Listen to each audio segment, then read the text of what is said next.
What's going on, everyone? Juicebags here, and welcome back to some Dungeon Defenders Awakened. Now that the EV is in-game in full force in the form of the EVA, I've been getting tons and tons of questions about how to use her robo-goodness quite properly. So I put together it's really the 5 most frequently asked questions that I get, so it's 5 tips on better beaming. Let's get started.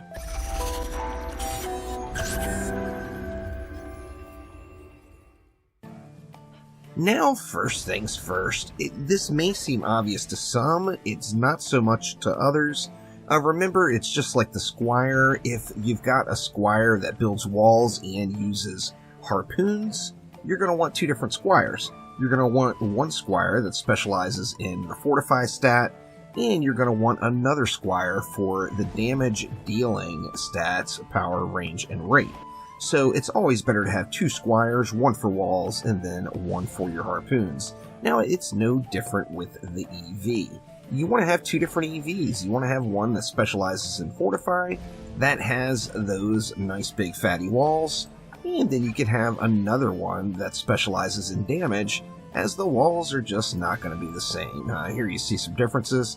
My Beamer, the walls are at 198,000 starting off, and on a true Waller EV, my walls are at 298,000. So a big difference there, 100,000 difference in health. And without a doubt, make sure you use 2 separate EVs, one for walls and then one for beams. Now, as we all know, or anyone who has progressed into Massacre mode knows, it has become a game of hard counters. We've got the Siren enemy that comes in and will give every enemy in her vicinity the immunity to an element. Now, in Dungeon Defenders, all of the crowd control up to this point was all poison. So gas traps were poison, and snare auras are poison, meaning if you get a poison Siren, all the mobs are going to run right through all your crowd control and wreck house. Now, this is where the shock beam from the EV comes in. The shock beam is going to be lightning damage, and it's going to be a stun. So this, in turn, would give you 2 different elements worth of crowd control. I've got the poison element here from the ensnare, and I've got the lightning element here on the shock beam. So if a Siren comes out that is lightning damage and lightning damage immune, then the ensnare is still going to slow the enemies. And then if I have an enemy come out that is poison immune, the shock beam is going to stun them as they come in. Now, this leads up to the next point, and that is, although the shock beams do decent damage, they burn really fast. So you don't want to use your shock beams for damage, you want to use them for crowd control. That's really their best usage. Now, with that in mind, you're going to want to place your shock beams on your Waller EV. We see in Massacre mode, this EV has got 132 charges on the shock beam, and then my Waller EV has 220. This, of course, is just going to be huge as you upgrade them, and gives you a massive difference between the health of the 2 items. Now, as the shock beam is right there with like the strength drain aura as far as burning fast, it burns super quick. So always place your shock beams on your Waller and use them for crowd control and not necessarily for damage. They're still going to get some damage done, however, they are all about the crowd control. Now, this is tip number 3 and 4 combined, and tip number 1 would be the first beam is the one that applies. So let me put a little example down here. You know, say we were doing a build here on the summit, and we have 2 different stacks of auras. We've got an aura stack back here, we've got another aura stack up here. Now, as everyone knows on the summit, this lane and this lane take the most damage. So say we had a nice big fatty wall here, and another nice big fatty wall here. What is the best way that we can help out this particular defense? Well, obviously, it's gonna be buff beams. One of the default natures of buff beams is it's gonna give the defense bonus armor. This caps out at 60%. 60%, y'all.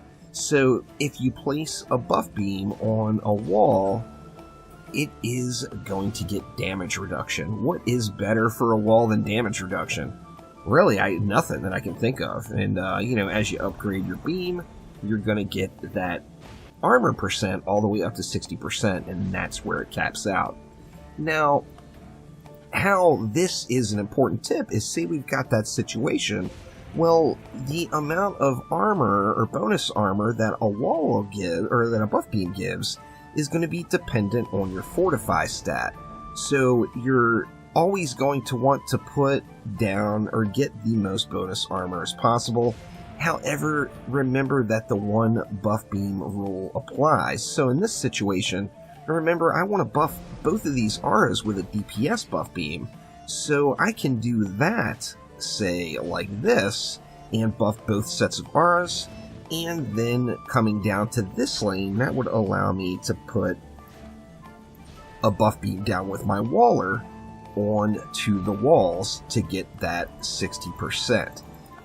The first beam applies, so even though the auras are in both sets, the stack of auras are getting the bonus from this buff beam, which is 56% bonus damage, instead of this buff beam.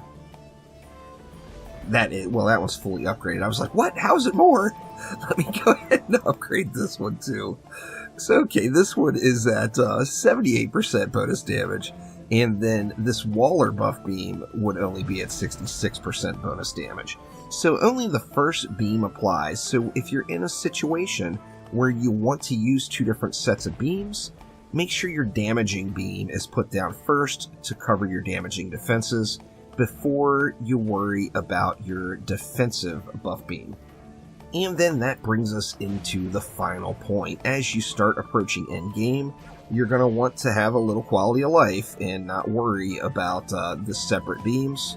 And you can still achieve that 60% cap, as it does completely cap out on your damage dealing buff beamer. Oops, I didn't get it upgraded all the way, out of juice. But you can achieve that 60% cap if you get yourself to 3,906 fortify. So 3,906 fortify is going to give you 40% by default. It's going to go up to 60% as that buff beam is fully upgraded. So this is where you want to shoot for on your just all-around beamer. Now, I still place my shock beams down with my Waller at all times.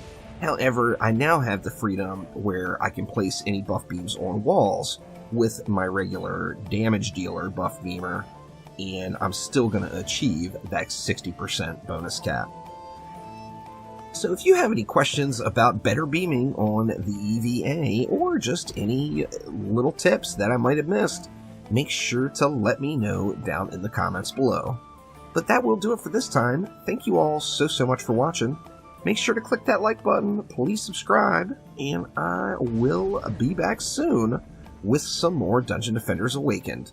On that same note, I will be streaming over at Twitch today at 3 p.m. Pacific Time, and we will be giving away some of those glorious Juicy Fruit Pets. So make sure to swing on by and say hello over on Twitch, as we are going to be heading out with some Juicy Fruit Pets at 3 p.m. Thanks again, y'all. I will see ya next time around.